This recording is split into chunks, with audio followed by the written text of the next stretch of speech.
bivuga ko rero aho hantu Kazungu bakimara kumva ibintu bye biremereye cyane bakavuga ati ibintu bikwiperereza ryo ku rwego rwa nyuma, ntabwo Kazungu iby'iminsi 5 bari bakibibara, bahise bamujyana aho hantu. Ni nayo mpamvu Kazungu yaje yiyogoshesheje, niyo mpamvu twamubonye muri kiko yiyogoshesheje, ariko ku mafoto twamubonye akaba yarafite umusatsi. Aho hantu iyo hamaze icyumweru barakogosha, bivugwa ko aho hantu habacunzwe na polisi itambaye uniform. Muri iyo kasho barya 3 ku munsi, mu gitondo ufite breakfast banaguhitishamo ko bakavuga ngo urarya iki, either ndanywa icyayi se, ndanywa igikoma se, ndanywa amata niba udashoboye icyayi. N'abantu barwaye yuvuze ngo sindya ibingibi bakuzanira ibindi wowe ibyo ushaka, za ko kugira ngo nabo nka Kazungu niba baramufashe batese mu cya gipapuro cyo kuvuga ngo afashwe kuri iyi tariki, ko Kazungu ashobora kukibatsindisha kavuga ati mwafashe kuri izi tariki none munzanye mu bushinja cyayenda haciye ukwezi cyangwa se haciye iki cyangwa se haciye icyumweru cyangwa se haciye iminsi ngahe, mwafunze mu buryo budakurikiza amategeko. Mwibuke ko Kazungu muzashinjwa harimo ibice by'umubiri, ariko RIB cyangwa se nta rwego rwize rutangaza ngo ni imitwe cyangwa se ni ibice by'umubiri. General ngo sinzi ukuntu ngo ishati ngo yagiye ku ruhande, pistol iragaragara, imbundi iragaragara yari yambariyeho ari kuganira n'abo bantu. RWAHAMA yafashe Kazungu muri icyo gihe yari umuyobozi wa military, bazanagendaga bazunguruka igihugu babona hari abana babaye bakavuga ati reka banga batubadopte tubazane mu rugo dutangire tubarerane n'abacu.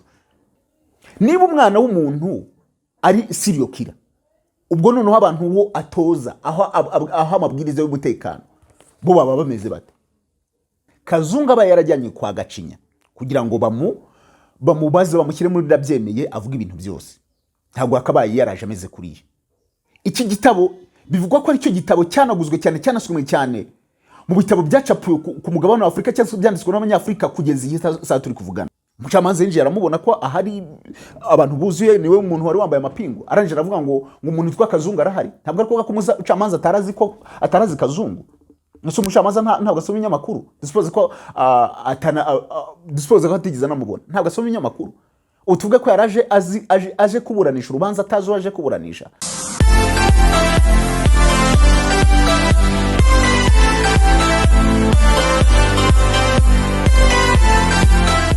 Reka nongera mbifuriza ibihe byiza, nshimira rwose rwose muzajye mwihangana burukonje kuri iyi kamera, nzajye bashimira kuko mwakunze ibiganiro byacu cyangwa se mugenda mutuba hafi mu buryo bugiye butandukanye.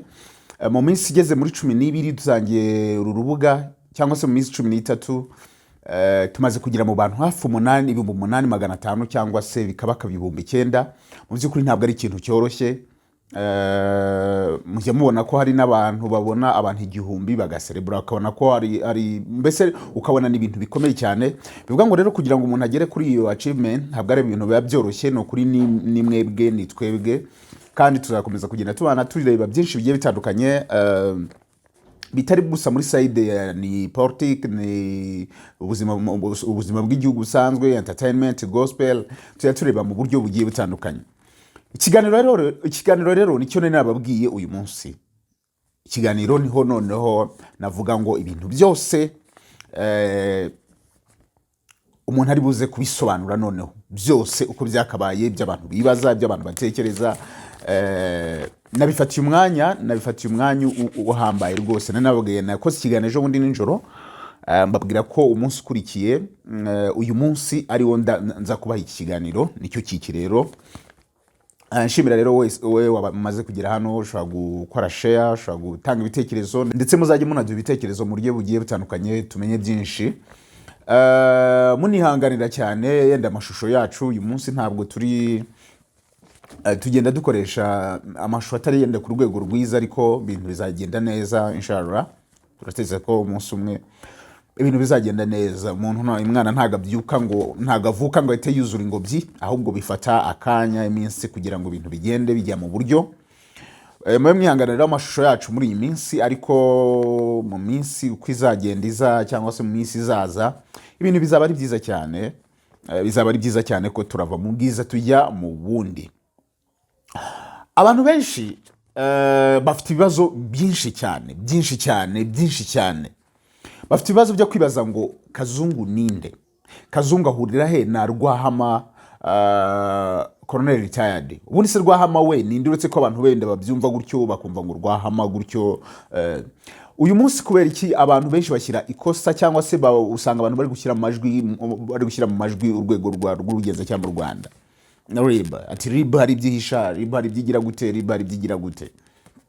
Hari n'ababonye bagiye bashidikanya ku ifoto ya Kazungu, bakavuga bati Kazungu waje mu rukiko ndabona atari wa wundi batweretse, Kazungu batweretse yarameze gutya. Ibyo byose rero nibyo uyu munsi nje gushyira hanze, tukareba ese ibi bintu kuki abantu babyibaza, ese bisobanuka bite, bigenda bite, kuko nubwo nta makuru navuga ngo inzego zibishinzwe zitari zatanga amakuru yimbitse, ariko hari amakuru tugenda dushaka tukavuga bati bimeze gutya, cyangwa se uyu muntu n'uyu bahurira ahangaha ibintu bimeze gutya. Kazungu Denis uko bivugwa ko ari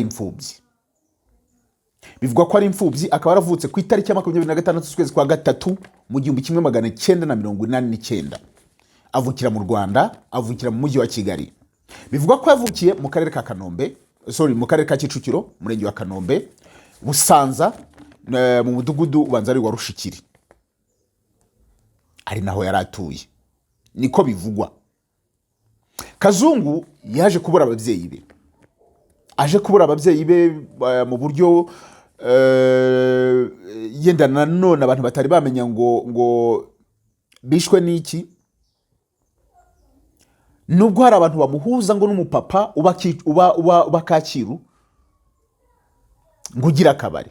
Kazungu ku binyamakuru bitandukanye byo hanze byagiye bikora iperereza, niba ari umuntu wabaye umusitari, I'm telling you, niba ari umuntu wamenyekanye ni Kazungu. Ibinyamakuru byose uzi kuri iyi si, kuri uyu mugabane, byamwanditse Rwanda ni serial killer. Yahise ajya ku rutonde. Niyo ugiye kuri Wikipedia ni urubuga abantu bashyiraho nyine imyirondoro y'abantu n'iki, urasanga ko Kazungu ariho rwose. Rwanda ni serial killer wisha abantu bamwe akabarya ariho. Ariko bavuga ko kuri Wikipedia bandika ko Kazungu yari afite iduka ricuruza spare parts za moto, niko kuri Wikipedia byanditse. Ayo makuru cyakora ntabwo nigeze nyumva handi, ariko navuga ngo ku banyamakuru cyangwa se ku bantu bakoze iyo Wikipedia ndetse n'ibinyamakuru mpuzamahanga bya FP, harimo za Al Jazeera, harimo za The New York Times, byamwanditseho bandika ko ari umugabo ufite spare parts, yacuruza spare parts mu mujyi wa Kigali. Bivuga ko Kazungu amaze kubura ababyeyi yaje kwadoptwa cyangwa se yaje kurerwa na Colonel retired Jackson Rwahama. Uyu nguyu ndaza gufata akanya muvuge wowe wenyine kugira ngo twumve abantu bataza no kugenda basanisha ibintu.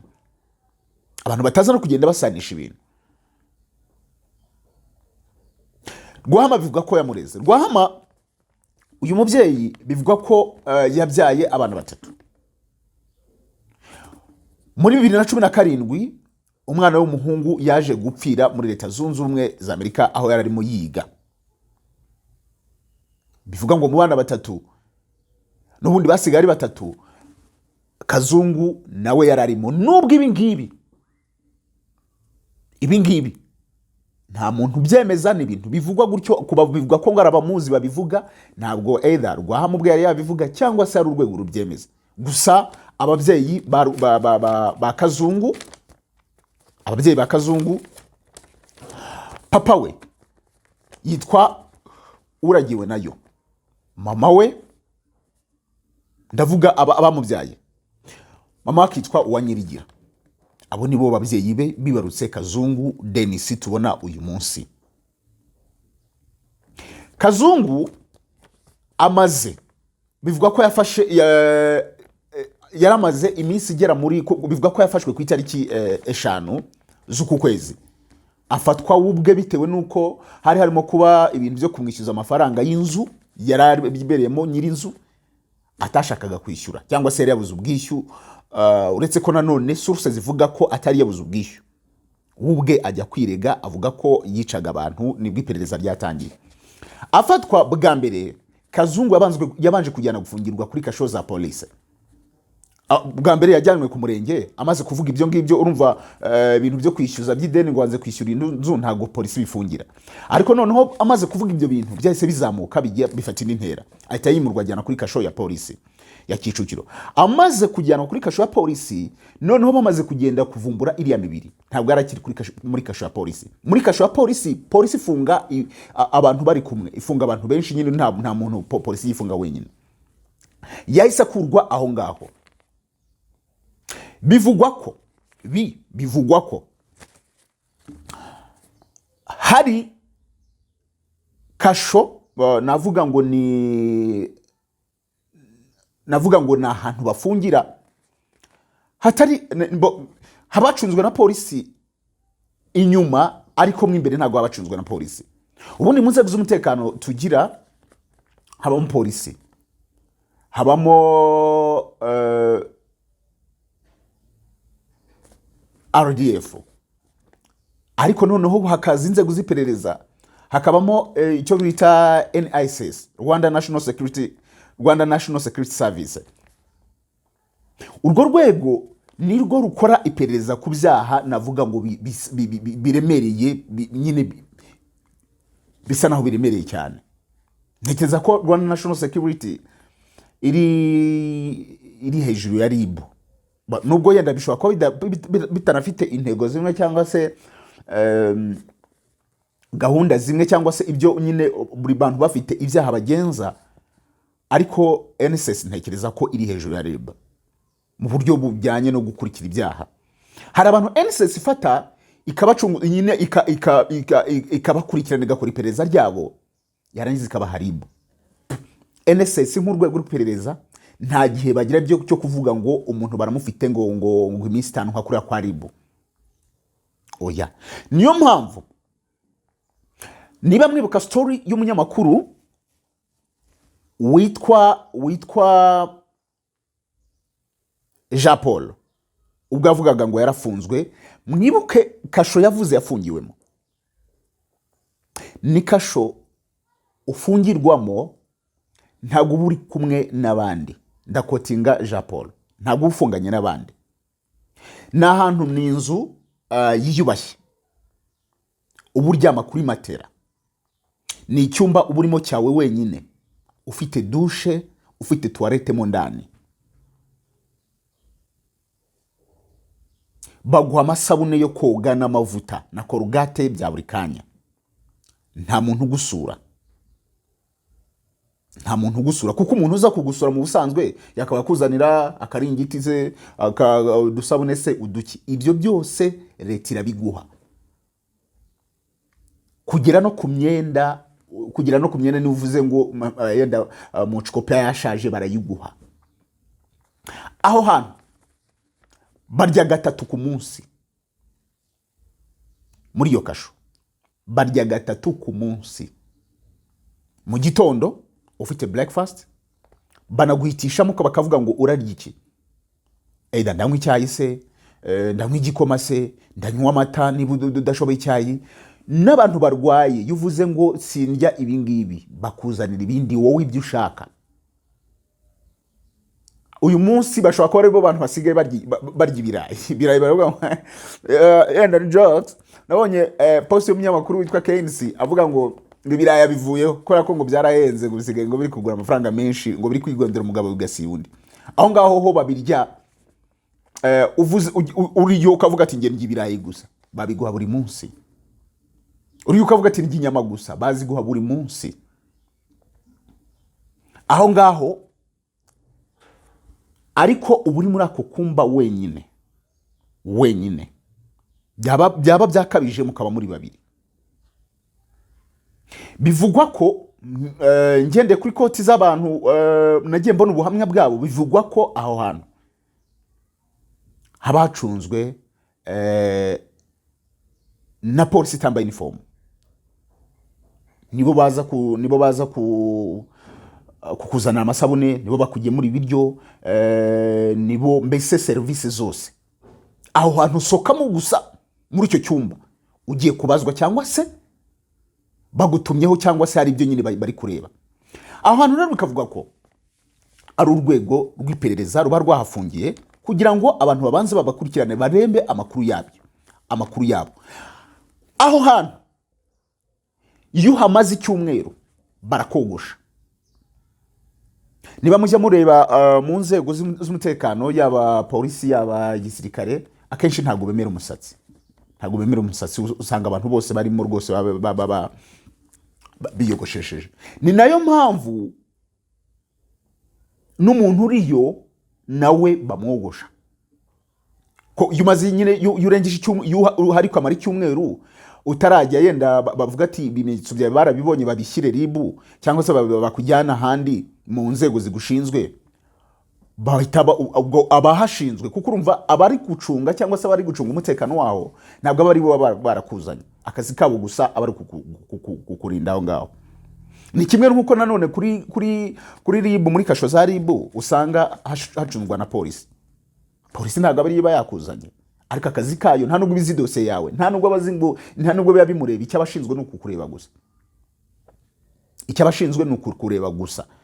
Bivuga ngo babandi rero bacunga aho ngaho, iyo babonye umaze icyumweru utarahakurwa bahita babona ko ufite gahunda. Ubwo niho procedure nk'uko amategeko yabo nyine abameze, bahita barakogosha. Ariko ntabwo bakogosha nk'uko imageragere gogosha. Imageragereho baraharangura, ariko hari aho ubwo ngenda ngo babwira ati ndashaka ko musigaye agasatsi gake cyane nyine n'utwanwa bakagira, mbese bakakugira ku buryo buri umuntu uri smart. Ikindi bakwitaho mu buryo bwose, iyo ufite mbese ububaho birenze nuko waba uri mu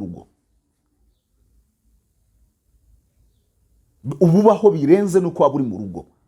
Barya inyama, barya ubugari, barya ibirayi, barya umuceri, barya imyumbati, barya ifiriti, barya mbese barya isombe wowe uri kundeba uherutse kurirya ryari? Ibirayi wowe uherutse kubirya ryari? Inyama uheruka kuzirya ryari?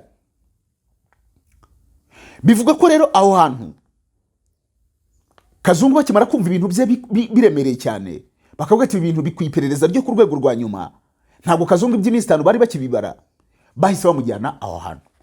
Ni nayo mpamvu Kazungu yaje yiyogoshesheje. Niyo mpamvu twamubonye muri kiko yiyogoshesheje, ariko ku mafoto twamubonye akaba yarafite umusatsi. Aho ngaho rero ntabwo bivuga ngo iminsi barareba iperereza, kuko Kazungu ntabwo yarafite ibyaha byoroheje, Kazungu ntabwo yari iby'imboga. Kazungu ntabwo yari yatwaye yasinze tuvuga ngo ni ibintu bimara iminsi 5. Kazungu arafite ibyaha biremere byo kwica abantu.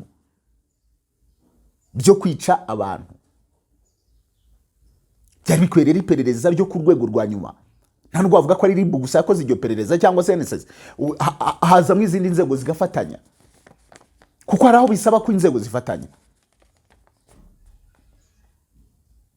Mujya mubona nko mu bihugu yenda dufatire kuri bihugu biba bifite iperereza ryateye imbere, usanga bafite amaperereza yenda hari CIA, hari yenda dufate nka Amerika bafite amaperereza, inzego z'iperereza nyinshi cyane. Usanga hari ibyaha biba ngombwa ko izo nzego zifatanya kugira ngo zirebe what's going on. Rero ntabwo Kazungu ibyaha bye byari ibintu biciriritse. Ni no mpamvu yabaye viral, no mpamvu yabaye famous, kubera ko ni ibintu bidasanzwe. Rwanda ni serial killer. Yushyizemo Kazungu rwose profile yitiza Rwanda ni serial killer. Uribaza ko umuntu binyamakuru nka za CNN, za Al Jazeera, zandika ari umuntu usanzwe. Ibyo bintu byari biherutswe ku rubanza rwa Paul Rusesabagina nawe afatwa, ni naho yarafungiye. Aho nkubwiye nawe yarafungiye, niho bivugwa ngo yaryaga, niho bivugwa ngo yarafashwe neza ko yaryaga makaroni akarya ibyo bintu byose. Ububaho birenze no kubaho mu rugo. Kazungu kubera ubuzima yarabayemo hariya, ubuzima yenda bwakasho butaranamukubita, ahazarya impungure rimwe ku munsi cyangwa se kabiri ku munsi yenda atanazishoboye sinzi. Niyo mpamvu mwabonye afite ririya toto, ntabwo yarabayeho nabi, wasanga ubuzima yarabayemo muri iriya minsi amaze yarabubayemo ari bwiza kuruta ubwo ndetse yaranarabayemo mu rugo. Impamvu vuga ngo ubwo yaranabayemo mu rugo nuko ari ikiganiro Kazungu ngumvikana ari guhamagara umwana w'umukobwa, ariko mubwira ngo ya telefone narayigurishije ngo rega ngo nafite tubazo. Niba umuntu yiba telefone yari ku rwego rwo kwiba telefone akayigurisha, yarabayeho mu buzima butari bwiza hanze. Ntabwo ari umuntu wari kwigondera ibyo birayi bya buri munsi n'inyama za buri munsi n'amata buri munsi, ariko hararabibona yaramaze icyumweru yoga amazi ashyushye, amaze icyumweru arya neza, cyangwa se icyumweru kinarenga uhereye bamufatiye. Niyo mpamvu nkubwira ngo Kazungu yaje nyine afite confidence, yumva ari umuntu wubacywe. Ikindi Kazungu yaje ubundi akenshi abandi bagiye mu nkiko cyangwa se muri parike babatwara nyine mu modoka imwe bose, baba ari benshi. Kazungu yaje ari mu buryo buri VIP mu modoka ye wenyine, bivuga ngo Kazungu u Rwanda cyangwa se inzego z'igihugu z'umutekano kira cyaha nyine sino kuvuga ngo bazigifashe serious, kiri na serious cyananemereye, ariko Kazungu we yabonye uburyo bwo kumutreatinga mu buryo buri VIP. Niyo mpamvu abantu mu rukiko babonaga Kazungu yiyumva afite confidence bitewe nuko yabonaga ukuntu afashwe. Nibwo bwa mbere yarafunzwe muri buriya buryo, yenda mvuga bafungwa na bwa mbere afungwa uziko byigeze bivuga ko bigeze mufungwa, yenda ntabwo yarafungiye hariya. Nabonye none bamufungiye ahantu aravuga ati ubanza ndi VIP koko. Hina natekereza ko no mu buzima busanzwe ari hazakomeza gufungirwa. Yumvaga kuko abari hariya, ndavuga abantu bafungiwe hariya, bakubwira ko ubuzima bwaho burenze cyane ubwo hanze. Umuntu bayo hari ababayeho neza kurenza uko yarabayeho hanze. Icyo udafite gusa ni ya liberty. Genda gufunga ubundi no kwamburwa uburenganzira, ariko noneho nanone hari igihe umuntu iyo agiye muri yafunzwe hari ukubura kurya yenda ibiryo sometimes abantu batamenyereye kugira gute. Ariko noneho hariya ubuzima bubayeho mu buri class kurenza ubwo ubayeho mu rugo. Icyo udafite ni ya liberty, ariko nayo ubu yifite bitewe liberty ufite ni y'amakuru, kubera ko ushobora gukubita umuryango umu office akazi ukamubwira ati afande hanze bimeze bite, akakubwira bimeze gutya. N'abantu iyo barwaye bavurwa mu buryo buri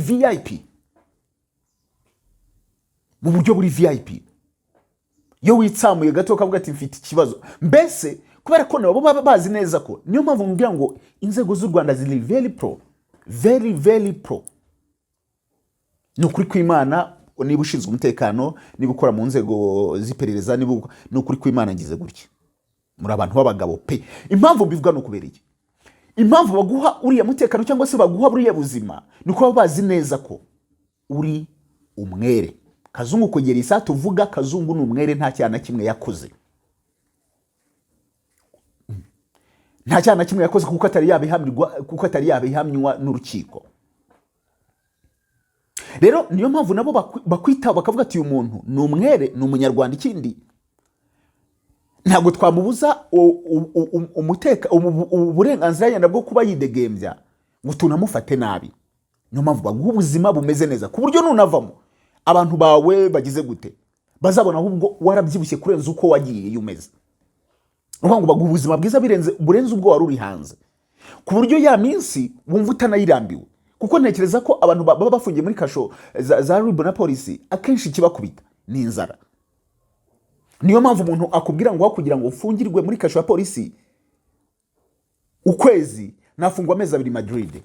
Kubera iki? Kubera Madrid ho ubugenda. Ikindi ubushobora kuvuga ati nshobora kurya, ufite amafaranga enda ukaba wagura ibintu urya mu buryo bugiye butandukanye, ariko muri kasho za polisi ntabwo ariko biba bimeze.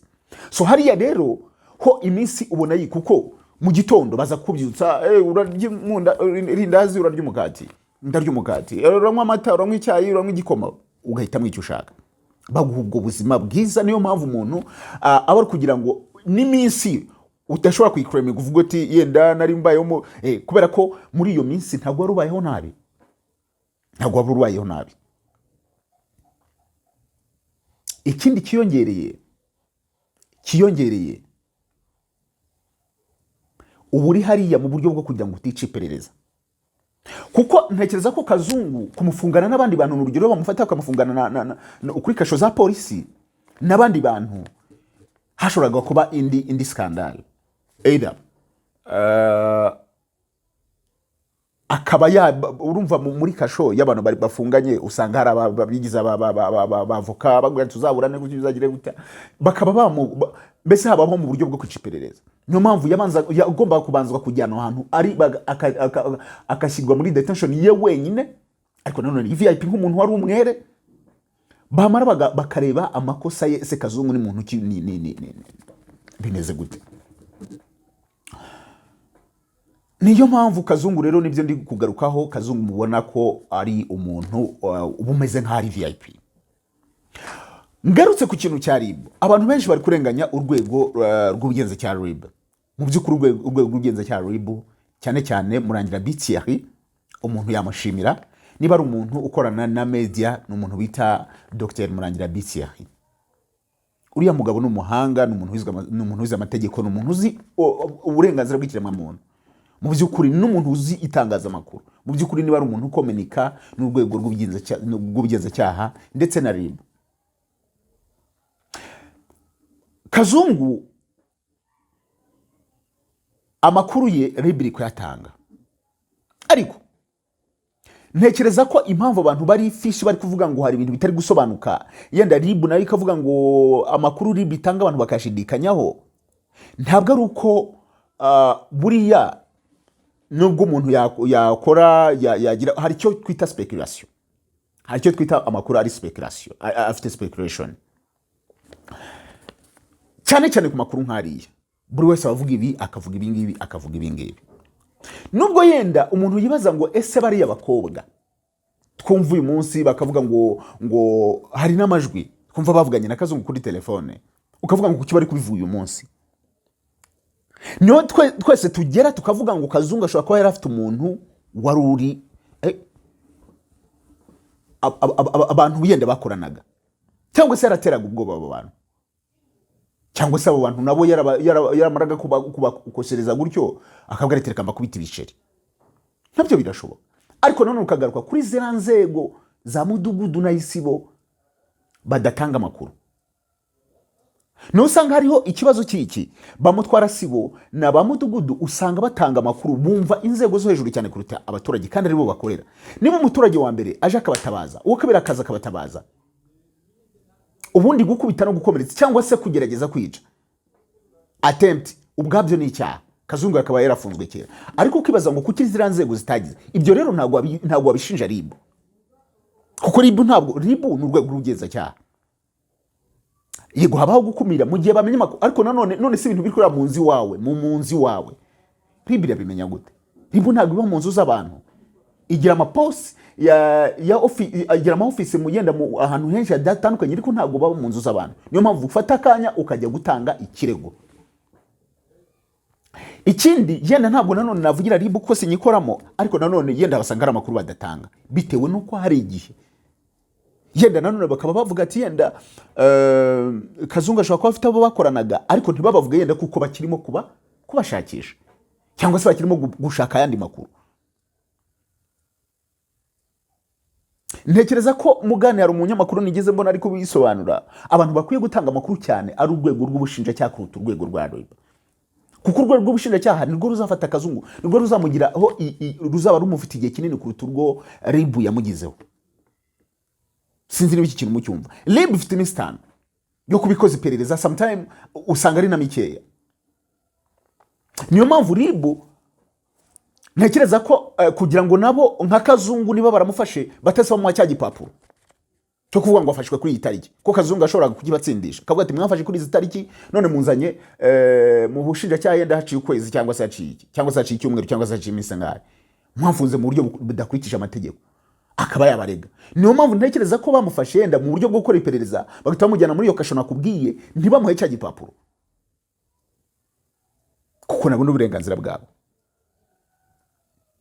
kugira ngo iperereza, kandi ribu nayo mu mategeko ntekereza ko bitewe n'ibyago ko kiba kiremereye nabo hari iminsi baba bakavuga bati nyuma iyo iperereza ashobora kuba rigize tubangije iminsi, ariko ubushinjacyaha bwo bufite igihe kinini, busaba ya minsi 30 kugira ngo bukomeze bushake, n'imyaka 2 yashira kuko bakirimo gushaka ibimenyetso. Mugira ngo mumvise urubanza rwa Titi Brown uyu munsi banze kurusoma bitewe nuko ngo ubushinjacyaha ari ibindi bimenyetso bwazanye, kandi imyaka 2 igiye gushira.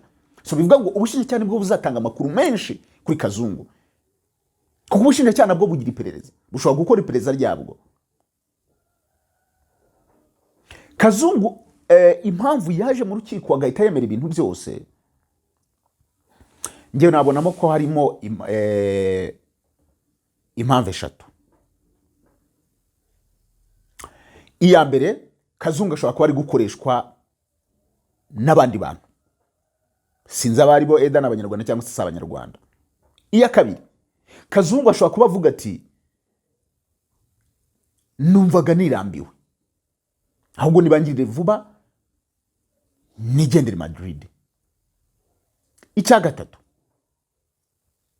Kazungu ashobora kuba atazi ibyarimo, yenda nawe ahubwo ari gutungurwa. Ashobora kuba nge n'ibyo bintu bitatu mbona. Hari abamukoresheje nawe azi siri yabyo. De avuga ati nari narirambiwe n'ubundi buzima. Tuwa avuga ati uyu mukino nanjye sinzi uwo ari we, sinzi ibyo ari byo. Ese mushobora kubyumva? Ese musanze Kazungu nta n'umuntu n'umwe yishe, yenda aranashyizwe muri ranzo ari n'umuntu ahubwo nawe wari wamushyizemo akavuga ati ugomba kubura aho ngaho. Impamvu abantu bakora isesengura rimeze gutya nuko inzego zishinzwe kubikora cyangwa se zitanga amakuru zitarimo kubikora nk'uburyo bukwiye.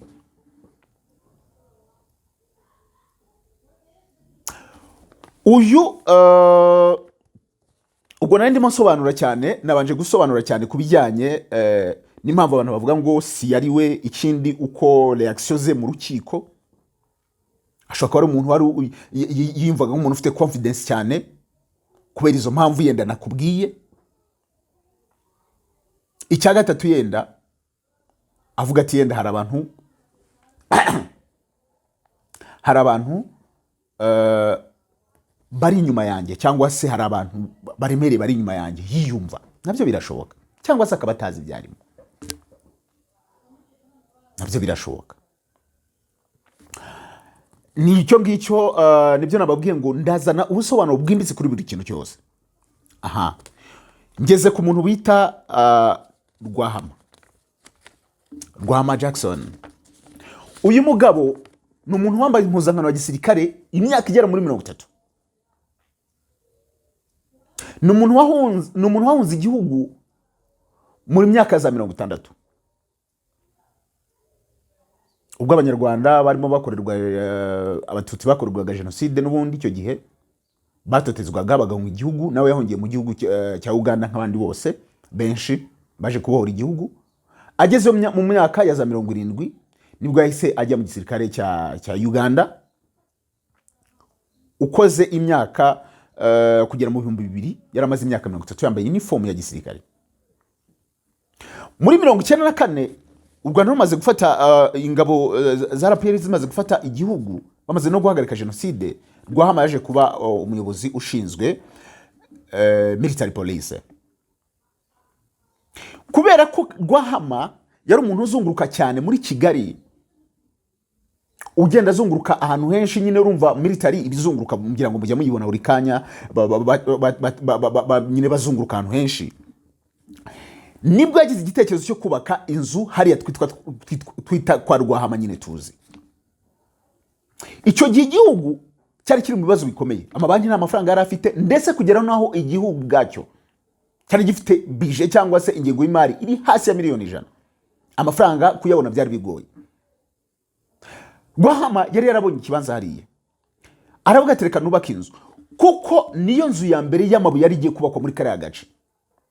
nk'umuntu rero wazungurukaga yagendaga ashaka amabuye n'amatafari uko ayatoye akayazana. Ni nabwo buryo yagendaga azunguruka. Hari abana usanga abasirikare benshi baboho igihugu, ugasanga hari n'abantu benshi barimo batito rutaremara bari bafata abantu benshi bo kwa adapta, bitewe nuko icyo gihe abana bari bafite ibibazo bikomeye, barabuze ababyeyi, abana ari imfubyi, bagize gute, bikaba ngombwa ko babadopta. Ntabwo bizwi niba koko ababyeyi ba Kazungu barapfuye muri genocide, ariko nubwo nta source yabyo umuntu ashobora gutekereza ko Rwahama niba koko ibyo bavuga ari ukuri yaradopse Kazungu.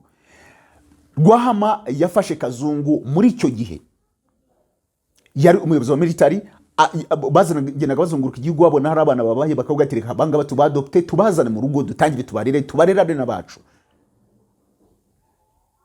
Agatangira karera uriya musore.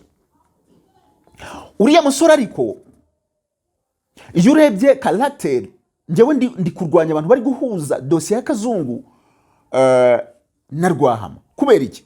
Nabonye poste y'umuntu w'umunyamakuru witwa Byansi, yanditse aravuga ngo dosiye ya Kazungu, ngo amakuru ari kugenda avugwa, ngo akorana ngo n'abantu bakomeye, ngo barimo inzego z'umutekano, abantu bakora mu bijyanye no kwa muganga, ndetse ngo n'inzego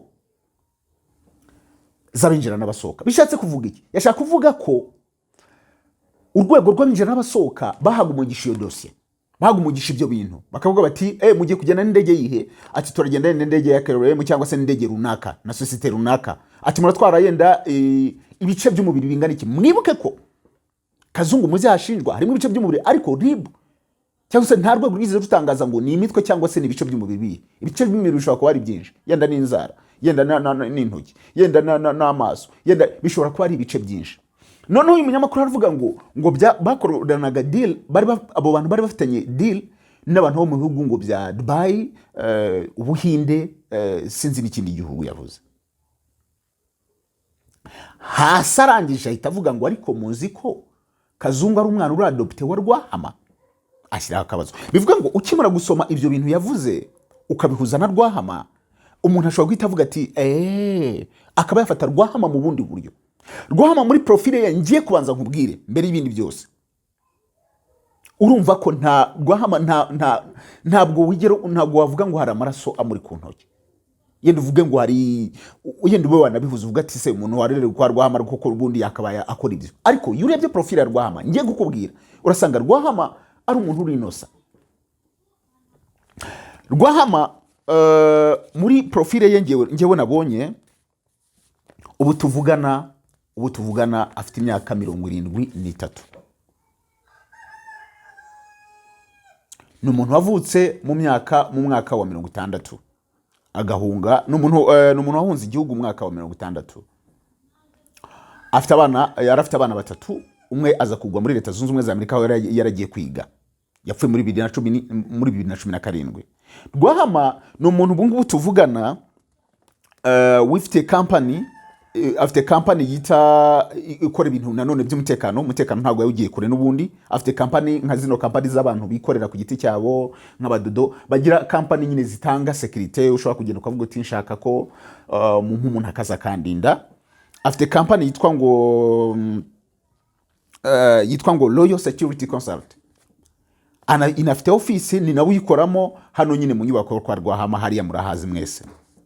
Rwahama ni umuntu ubyuka saa 10:00 z'igitondo, saa 10:00 z'igitondo agahita yigendera koga. Akunda mu busanzwe akunda koga. Iyo amaze gukora ibyo ngibyo saa 1:15 abagiye mu kazi, agataha saa 12:00. Iyo ageze mu rugo abanza urumva yenda kuruhukaho, ariko akunda ibintu bijyanye no gusoma. Ariko ni umuntu wasomye igitabo bita ngo Things Fall Apart. Things Fall Apart ni cy'umugabo bita Achebo no mu Nigeria. Iki gitabo bivugwa ko ari cyo gitabo cyanaguzwe cyane, cyanasomwe cyane mu bitabo byacapuye ku mugabane wa Afrika, cyangwa byanditswe n'abanyafrika kugeza iyi saa turi kuvugana. Ni igitabo urumva ngo ni ibintu biri guhindura isura.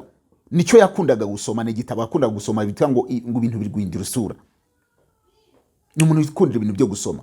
Mu nama atanga anaho urubyiruko aravuga ngo urubyiruko rwirinda ibiyobyabwenge n'ibintu byose bishobora kubahuza n'inzego z'umutekano kora kwa zizi yazikozemo. Bivuga ngo niba ari umuntu utanga ukora n'inzego z'umutekano ufite ikigo gicunga umutekano, biriya bigo n'ubundi biba biri under ya polisi, biba biri under ya polisi. Ntabwo ashobora kwijyana muri deals nk'izo cyangwa se umwana wagiye muri deals nk'izo azi neza ko ari under ya polisi, nk'umuntu wakoze nanone igisirikare akaba azi amategeko cyangwa se umuteka, akaba azi discipline y'abasirikare. Military ni itanga niyo igira discipline y'abasirikare, niyo ubu bashobora gufunga general no shaka kugira gute.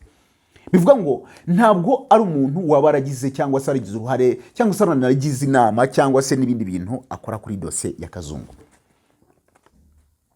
N'umusaza uri aho ngaho witurije, wize ibijyanye n'uburezi ndetse anabigiramo impamyabumenyi y'ikirenga nubwo atabikoresha uyu munsi. Niyo mpamvu nshaka ko abantu bakura rwahama muri dosiye ya Kazungu. Niyo yaba akukorana mwadopse nubwo nta bihamya bihari, ntabwo byatanga. Kazungu ni umuntu mukuru, urumva niba ari umuntu warugize kwikodeshereza akajya mu bindi bihugu akagira gute, ni umuntu mukuru ushobora kwikorera ibyiwe bidashobora kubaza umuntu uwo ari we wese, niyo ataba ariko ari umuntu mukuru cyane gatozi. Niyo mpamvu rero uriya musaza abantu bashobora kumwangiriza izina muri ibi bintu. Mwari muzi ko ibi bintu bishobora kugira ingaruka ku muntu mu buryo bumwe cyangwa ubundi. None se niba ari umunyamahanga, ni urugero ngewe ngiye gutanga, dusupoze ni umunyamahanga atuye mu Rwanda, akabona umuntu ngo Rwanda serial killer, aramubona ibinyamakuru byose by'isi byamwanditse, akaza gusoma akabona mu bantu bari kumucungira umutekano babandi b'abasekirite bari mu rugo, bosi wabo ni papa wuriya mu Rwanda ni serial killer. Niba umwana w'umuntu ari serial killer, ubwo noneho abantu wo atoza aho amabwiriza y'umutekano bo baba bameze bate? Baba arabicanye ku rwego rwa nyuma. Niyo mpamvu wa munyamahanga ashobora gutera icyizere iyi company ya Royal Security Consult ya RWAHAMA, akavuga ati niba umuntu uyu muntu ugira uyu muntu w'umwicanyi koko, akaba yavuga ati RWAHAMA ni umwicanyi, ugasanga byishe kariyeri y'umuntu cyangwa se byishe business y'umuntu mu buryo budasobanutse.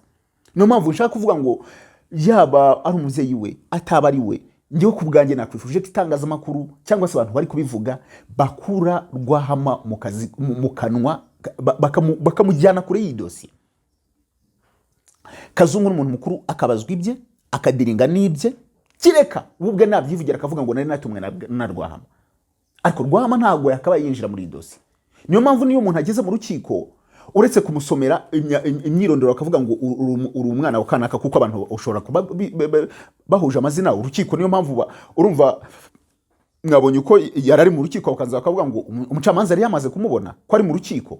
Umucamanza yinjiye aramubona ko ahari abantu buzuye, niwe umuntu wari wambaye amapingu, arangije aravuga ngo umuntu witwa Kazungu arahari. Ntabwo ari kuvuga ko umucamanza atarazi Kazungu. Nso umucamanza ntabwo asoma inyamakuru, dispose ko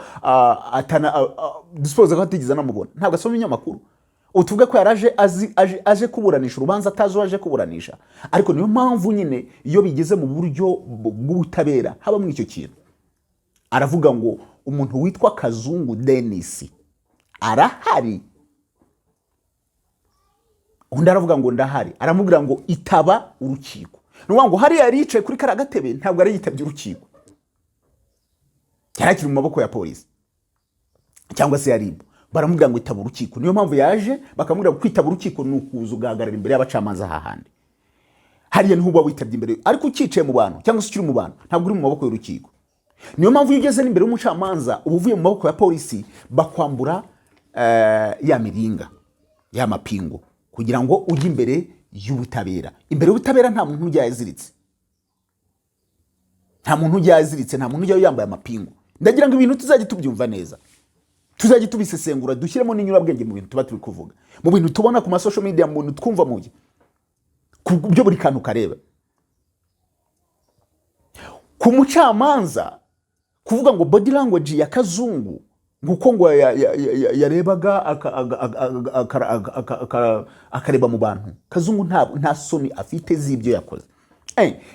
Bishobora no kuba Kazungu ari umuntu w'umusiriyo kuri ku rwego rwa nyuma. Iyo umuntu ari kuri rwego abicanye nta kintu na kimwe aba yikanga. None se niba yarisha abantu 14 bimutwaye iki? Mu by'ukuri kuza muri kumubaza arumva nta kintu kirenze kuvuga ngo ararimo areba, either yenda yararimo no kureba, ushobora kuba ari kureba wa mubyeyi akumva akaba ari no kumuseka ati sura mubyeyi burari ararira mu biki, burararira iki. Nubwo tutazi story yenda y'ababyeyi, niyo mpamvu n'abantu bashaka kuyimenya y'ababyeyi baba Kazungu yenda uko baba baritabye Imana.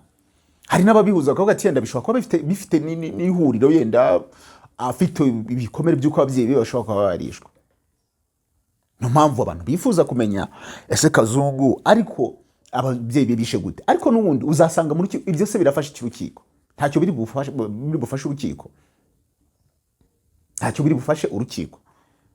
Azasomerwa ku itariki ya 26 z'uko kwezi kugira ngo bamenye koko niba aburana afunze cyangwa se niba aburana ari hanze. Ariko nuruca abana Kazungu bose ntagura muntu wamujyana muri societe, birumvikana ko azaburana afunze kuri ya minsi 30.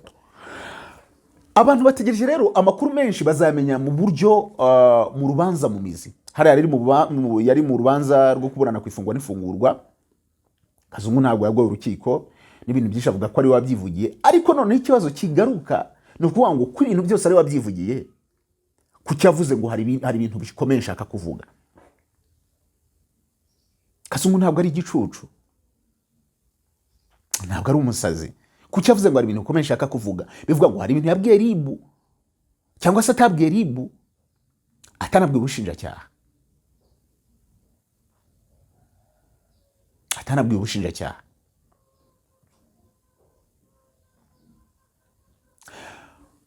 Muri ngarutse inyuma gatoya muri zira kasho nakubwiye, naravuga ngo inzego z'iperereza zifungiramo, hari ntekereza ko yenda inzego z'iperereza zidafungira ahantu hamwe, Remera ntekereza ko ari naho uriya munyamakuru yavuze ko yafungiwe, na Kicukiro ntekereza ko hari naho bitwa kwa Gacinya. Kwa Gacinya abantu bahatekereje, nigize mukoraho documentaire ariko ari mu buryo bwa audio. Abantu batekereje Gacinya ubwonko bwavamo abantu benshi. Ariko nanone nibyo abindi nkubwira ngo itangazamakuru cyangwa se abantu bagenda batanga amakuru atariyo, bagenda baharabika amazina y'abantu. Gacinya bavuga ko umuntu ugezeyo ngo atavayo, ariko n'abatanga ubuhamya bavuyeyo babitanga kuko nyine bari hanze bahavuye, batanga ubwo buhamya kuko bahavuye bari hanze. Akaba umuntu ugezeyo ngo ntavayo, kandi nyine bari gutanga ubwo buhamya ngo ugezeyo ntavayo, kandi nyine bahari bari kubivuga bari aho ngaho turi kubabona. Kazungu niyo mpamvu mu comments yagiye mu bitekerezo abantu bagiye batanga ngo kuki batamujyanye kwa Gacinya, ngo bira byose ari kubivuga. Yenda ntawuzi, sinzi nta umuntu ndanahura nabo wageze kwa Gacinya ngambwire, uretse ko numva abantu babivuga gutyo, nabwo ugasanga sometimes hari ibintu bavuga ukibaza ugatiza ko ari ibintu byo kubeshya. Impamvu abantu babivuga gutyo ngo haba ndabyemeye, ibyo byose udashaka kuvuga ukabivuga. Ariko ntekereza ko mu nzego Kazungu abaye yarageze kwa Gacinya, aba yarajyanywe kwa Gacinya kugira ngo bamubaze, bamujyane ngo muri yo kugira ngo bujyane muri ndabyemeye. Reka bisobanure neza. Kazungu aba yarajyanywe kwa Gacinya kugira ngo bamubaze, bamushyire muri ndabyemeye avuga ibintu byose. Ntabwo akabaye yaraje ameze kuriye. Ndabivuga kubera iki? Sinigeze mba kwa Gacinya, nta namakuru yaho mfite menshi ngendeye ku byo abantu uko abantu bahavuga. Nk'umuntu akoze bidya byaha byo kuri rwego, ntabwo akabaye nyine aza mu rukiko ameze kuriye anigenza. Kazungu yaje ari smart, akeye, niyo mpamvu ngira ngo yarari mu maboko meza bro. Yarari ahantu heza rwose.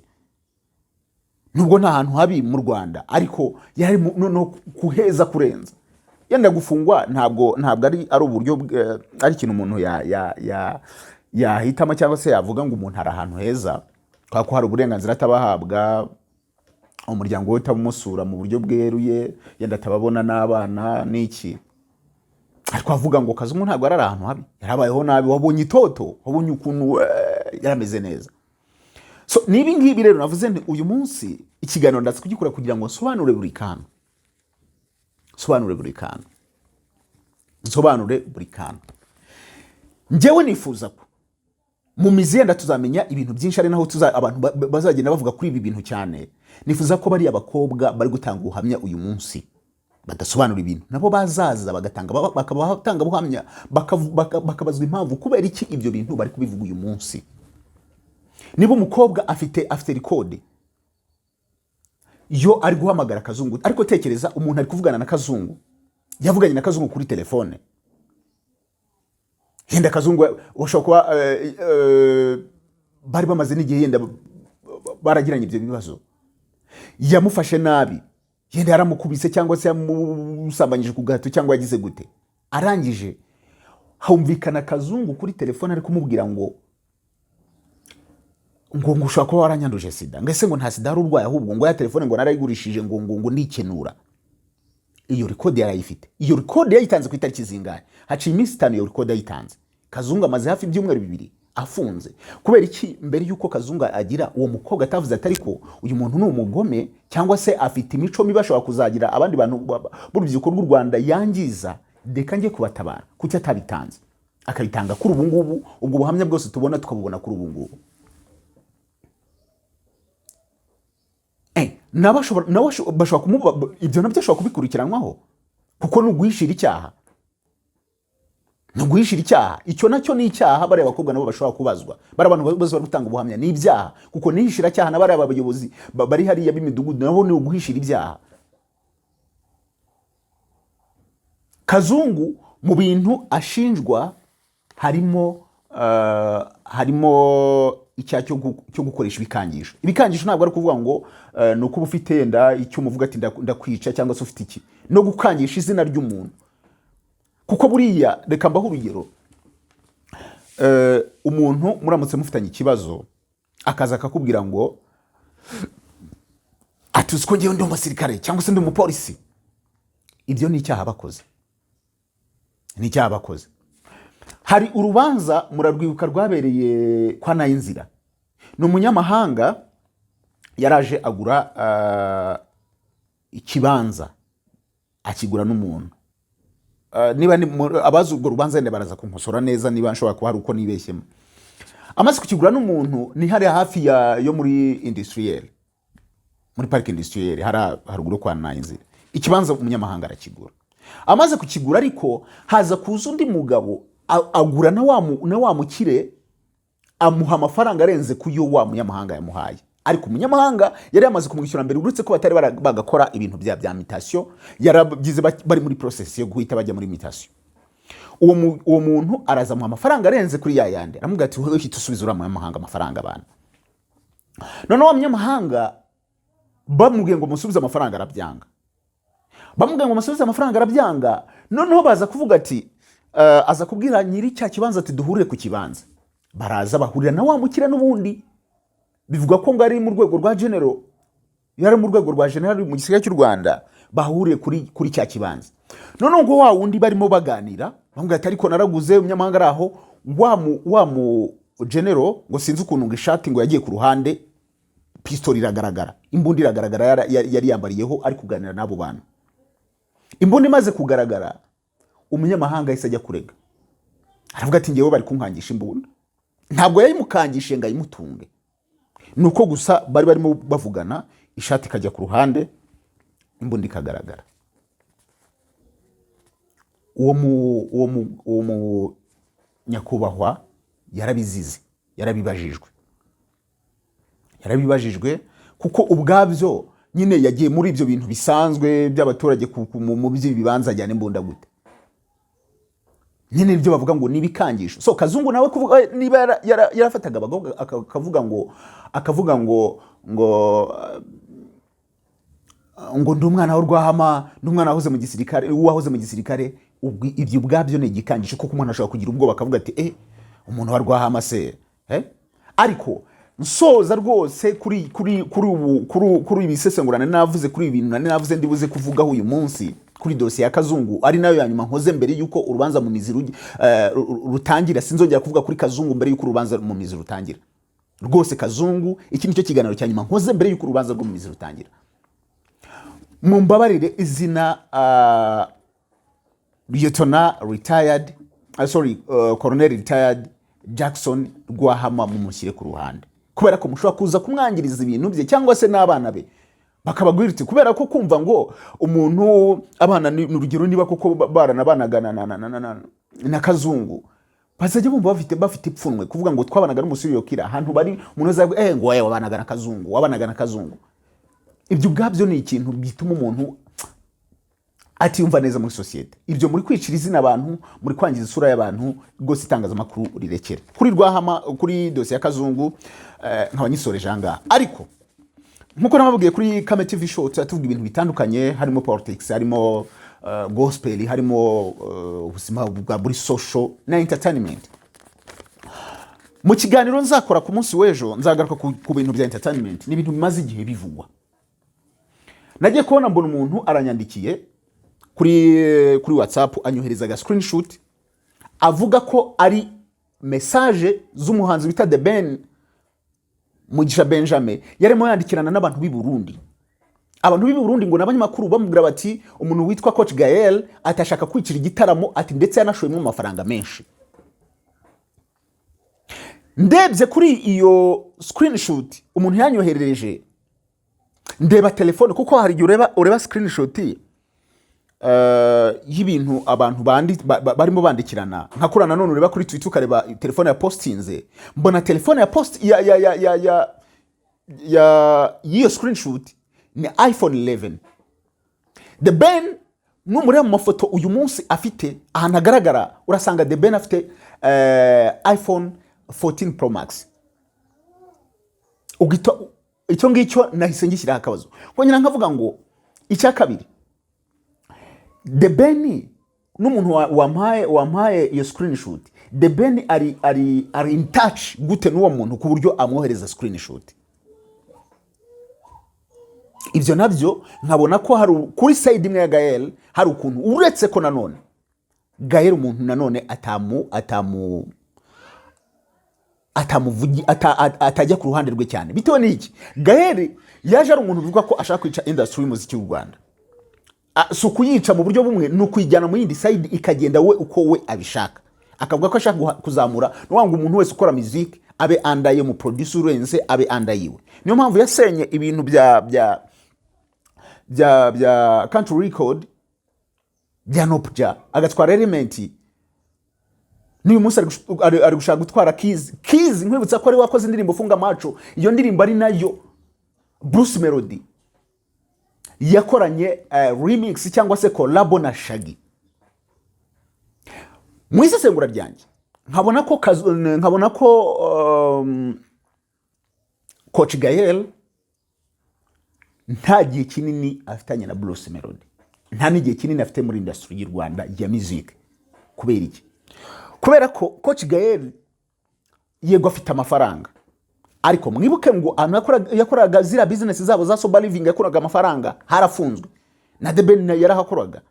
Niyo mpamvu banapfuye ibyo ngibyo akavuga ati The Ben akavuga ati ntabwo nkangisha amafaranga ko nanjye ndayafite, ko The Ben afite amafaranga. Abanyarwanda benshi bari hanze bari muri Amerika bakora biriya bintu bya Sober Living. Gusa ikintu Gael abarusha nuko Gael we yarafite company, abandi bakaba barakoraga mu buryo budafite company, bagakora kuri unavuga ngo kuri tini z'abandi bantu, bagafata umurwayi bakamujyana ariko kuri tini z'abandi bantu. Yenda singe mu bijyanye na privacy y'umuntu ko abona amafaranga yenda. Ariko impamvu mvuga ibi ngibi, buri muntu wese ushoye muri industry cyangwa ushoye mu kintu abakeneye kunguka. Uzare mu biganiro Coach Gael akora kuri channel yitwa aba VIP, abavuga ku bintu bya business umuntu ayikora kugira ngo imwungukire nanagenda mbese asigiye legacy. Ntabwo mvuga ngo n'urukundo Gael afitiye industry y'umuziki y'u Rwanda, ntabwo ari yo. Kubera ko yaba ari yo Gael yakabaye areba ikintu cyose gishobora gufasha umuziki nyarwanda. Ntabwo yakabaye rwanya The Ben nkuko bivugwa, ntabwo yakabaye umuproducer apfa Junior akabura ibihumbi 40 by'idolari bimujyana akarwara akabura ibihumbi 40 bimujyana kuvurwa mu Buhinde bikageza ubwo yitaba Imana. Ari byo ngibyo yabarakundaga ari ukwanga urukundo rwa industry, twakaye tumubona mu bikorwa byose bifasha abahanzi. Ntabwo twakaye twumva mu mashyara ahubwo acagaguramwe abahanzi, kuko nibavuga ati nukugira ngo umuziki w'u Rwanda uzamuke ugere, nanjye nzavuga ati ndi umuntu wafashije abantu kugira ngo umuziki uzamuke. Yakabaye uyu munsi tuvuga ngo Gael yakoze iki kintu kiniki kugira ngo muzike, kugira ngo abahanzi b'u Rwanda bagere kuri level runaka. Yakabaye avuga ngo haraba uretse none se arafata umuhanzi umwe ntabwo ari ugize music industry y'u Rwanda, kandi none agafata abantu akagenda abahuza imitwe. Nubwo ngo bishatse kuvuga ngo Gael akeneye amafaranga, ni business ariko gukora kugira ngo agere mu mafaranga. Ariko nanone impamvu vuga ngo ntago azamarana igihe na Bruce Melody, Gael ari gushora amafaranga menshi kuri Bruce Melody, kandi amafaranga Bruce Melody ashobora kumwinjiriza. Kubera iki? Niba uyu munsi bivuga ngo yashoye miliyoni 500 zinarenga kugira ngo akorane collabo na Shaggy batigeze banahura, kuko bivuga ko Bruce Melody bamwimye visa yo kujya muri Leta Zunze Ubumwe za Amerika. Icyakora element akayibona, ariko Bruce Melody visa bakayimwima. Bruce Melody si n'ubwa mbere bamwima visa yo kujya muri Amerika. Hari n'abatekereza ko Bruce Melody ari uko afite account ziri fake, akavuga ngo mfite account iriho miliyari, ari bya bintu byo gutwika by'abahanzi, bareba kuri account amafaranga bakayabura, bakabona ko ari umuntu uri aho ngaho ubuzima bwacanze ashaka kugira muri Leta Zunze Ubumwe za Amerika agahita kwama. Ariyo mpamvu bashaka ko bamwima visa nubwo umuntu atabihagararaho. Noneho nkavuga ngo Coach Gael ayo mafaranga ashora miliyoni 500 Bruce Melody azayinjiza ryari? Aho abahanzi bungukirane muri publicity, kwamamaza, ni mu bitaramo, yenda no ku ma social media kuri aba postinze indirimbo zikagurwa, no mu bihembo. Bruce Melody nta bihembo mpuzamahanga yajyamo tuvuge ngo hari igihembo cyamuhaye amafaranga. Bruce Melody channel yo yuyirebye, ngewe narimo ndeba kuri chat, Bruce Melody yinjiza channel iri hagati, yinjiza amafaranga ari hagati y'igihumbi n'icya ku kwezi. Ku kwezi ayo mafaranga igihumbi hagati igihumbi n'icya ku kwezi, ayo bayahemba umubonsa ucunga Bruce Melody gusa. Bruce Melody nta concert arakora zirenze, concert yakoze amafaranga arenze ni concert yakoreye i Burundi bakamuha 30, bakamuha byavuzwe ko ari 30 cyangwa 40 by'amadolari, ni miliyoni 40. Nicyo gitaramo yarakoze cyo ku rwego rwa nyuma kihenze. Ibihembo abona byo mu Rwanda nibira byo muri The Choice Award, nabyo biza ari ikintu kiri aho ngaho gusa, nta mafaranga abazamo. Abantu yamamariza ni Primus, nayo ntekereza kitamuha amafaranga menshi cyane. Bivuga ngo amafaranga Coach Gael ashora kuri Bruce Melody ntabwo azabona, kuko Bruce Melody atari umuntu uri international. Kandi nanone ntabwo yavuga ngo aya mafaranga yose amushoraho ngara yafata yatware, kuko Coach Gael yafashe Bruce Melody asanzwe afite izina. Bruce Melody atandukanye n'aba manager benshi barimo bajado, afite izina aho ryari risanzwe rigera, afite aho yarageze. Bruce Melody shona kumubwira ati ayo masoko yose twagiye tubona nanjye ubwanjye nari kuyitigitira, kuko Bruce Melody yarasanzwe afite izina, yatwaye guma ari wenyine, yarasanzwe afite izina. Ntabwo avuga ngo amafaranga, kuko ntabwo amafaranga uretse amakorabo nanone yagiye anafailinga, kuko ngo yakoranye na Inosb, yakoranye n'abahanzi bakomeye, nta kindi amafaranga Gael yari yageza kuri Bruce Melody mu buryo bwa income. Niyo mpamvu iyo income nanone nkuko Bruce Melody akunda amafaranga, nkuko nawe yabyivugiye, ntabwo amubwira ngo duke nawe yarasanzwe abona ari wenyine nguze none ngo natumwaka. Bivuga ngo Gael nta kintu ari kunguka, ntabwo azakora business imyaka 3, 5, 10 nta kintu ari kunguka ashora gusa ngo akomeze ashore muri wa musane. Kandi nanone Bruce Melody nawe ntabwo amubwira ngo amafaranga yose dukora reka nyafate kuko ndi kugushoramo ngo nawe abyemere, kuko nubundi yarasanzwe yitunze, yarasanzwe iryo zina rifite, yarasanzwe amafaranga nubundi abona, yarasanzwe ayabona. Niyo mpamvu bazagiraho bagashwana bapfa ayo mafaranga. Rero niyo mpamvu mvuga ngo kuri Coach Gael ibi bintu nzabikora ikiganiro cyabyo ku munsi w'ejo, mbabwira ibintu amatwi yanyu yumva, abantu babeshya, abantu bababwira bakabasesengura bakababeshya rwose. Ejo mu kiganiro nzakora ejo nzagaruka cyane kuri saga ya Gael na Bruce Melody, nanabateguza indirimbo ya Bruce Melody na Shaggy iri hafi gusohoka. Bruce Melody yamaze kwipostinga ko agace kayo igiye gusohoka. ariko nanone mvuga ko kuri Ben kuvuga ngo Gaël arashaka kwica igitaramo cye ngo mu gihugu cy'u Burundi, ntekereza ko hari uburyo bumwe bwo kumuharabika, ariko nanone umuntu nanone burya nta ndurivugira hanze ubusa, ukashobora kuba nanone afitemo akantu karaho ngaho kagashya ari gutyo, yenda ashaka umuhanzi we ari wo w'abaviro, ariko nanone biragoye ko Bruce Melody urwego ariho ntabwo yari yagera ku rwego rwa Ben. Ben ni umuntu wagiye atumirwa n'imiryango mpuzamahanga akajya guperforminga. Ben umuntu wagiye uririmba muri za Rwanda Day.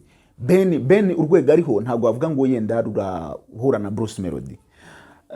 Yenda nanone mu buryo bwa business nk'umu manager bashobora kugutigita, ariko nanone ntabwo atigita. Ibyo bintu byabagaho kera, byavuga kuri Clement wa Kina Music, avuga ngo umuhanzi yasoraga indirimbo nawe uwe muri Kina Music yaba yasoye indirimbo agahita ajya gutanga amafaranga ku itangazamakuru ngo bazimye ya yindi y'uwundi muhanzi bakomeze bakiniye, agatanga amafaranga yo promotinga indirimbo y'umuhanzi we, ariko akanatanga ndiyo kugira ngo bazimye wa wundi. Ariko uyu munsi Kina Music ntekereza ko yasubiye inyuma. Nukuvuga ngo ibintu rero bigenda bihinduka. Uyu munsi turi mu isi amakuru cyangwa se ibintu bigenda byihuta cyane. Ntabwo umuntu umwe ari bufashe Vora uyu munsi abantu bose barayifashe rwose baratwaye. Reka mbashimire, ni Chris Kame, nshimira mwese mukomeje kugenda mubana natwe. Ku munsi w'ejo nzakora iyi operation, ariko tugenda tugaruka ku bindi bintu bigiye bitandukanye n'abantu baba bashaka kuvuga ngo hari nubwo muba mukeneye amateka y'umuntu, muzajye mwandika muri comment bwati ndashaka ko dukora kuri operation iyi ni ibyo wumvise, mbashakira amakuru mbabwire hano kuri Chris Kame. Ushobora kwanda subscribe kugira ngo dukomeze tuba umuryango, ugakanda share ndetse ukanaduha ibitekerezo n'inyunganizi, tukareba uko ibi bintu bizagenda cyangwa se aho bishya bishyira.